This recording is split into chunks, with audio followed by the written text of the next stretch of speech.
On dit souvent que le management est l'art de la décision, tant bien même que les chercheurs mènent une quête constante pour identifier les meilleures conditions pour prendre la bonne décision. On sait, depuis que Simon a théorisé la rationalité limitée, que nombre de décisions sont prises sur des bases tronquées et déformées, mais on cherche encore les mécanismes qui peuvent conduire à choisir l'alternative la plus performante. Alors tout d'abord, qu'est-ce qu'une bonne décision ? Cette évaluation présente une haute variabilité dépendant du sujet et du contexte. C'est néanmoins la décision qui garantit la meilleure satisfaction sur le long terme.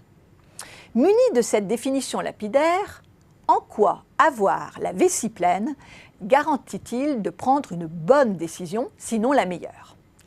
L'explication tient au fait que le contrôle de la vessie s'opère dans la même zone du cerveau que celle qui active les notions de désir et de récompense. Retenir une envie pressante irait de pair avec un meilleur contrôle des pulsions et permettrait de mieux résister à la tentation du court terme.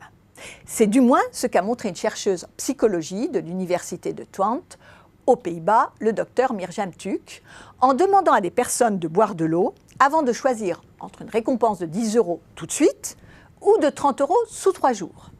Les personnes ayant la vessie pleine ont choisi en plus grand nombre la récompense de 30 €, quitte à attendre. C'est QFD. Cette question du contrôle avait déjà été explorée dans la fameuse expérience des chamallows, réitérée des milliers de fois par l'équipe du docteur Michel à l'université de Stanford. On demandait à des enfants de 4 à 5 ans de rester assis à une table où était posé devant eux un chamallow tentateur. Le chercheur les laissait seuls dans la pièce quelques minutes et avant de partir, leur expliquait le choix qu'ils avaient. Soit manger le chamallow tout de suite, soit attendre le retour de l'adulte qui à ce moment-là leur donnerait un second chamallow. Il s'agit donc de savoir si l'enfant saura contrôler ses pulsions pour obtenir la récompense la plus gratifiante. 2 chamallows au lieu d'un seul tout de suite.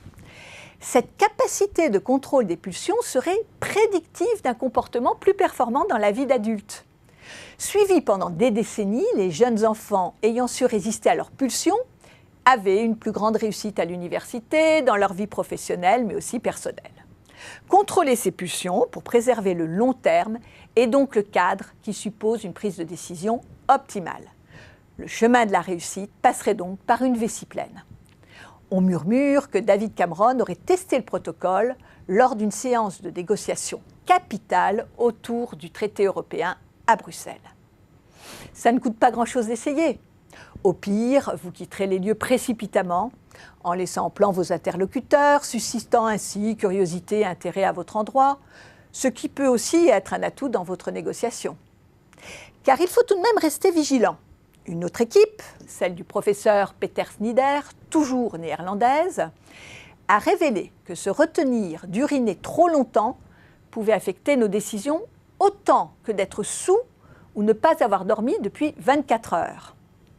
Comme bien souvent en matière de comportement, tout est affaire de dosage.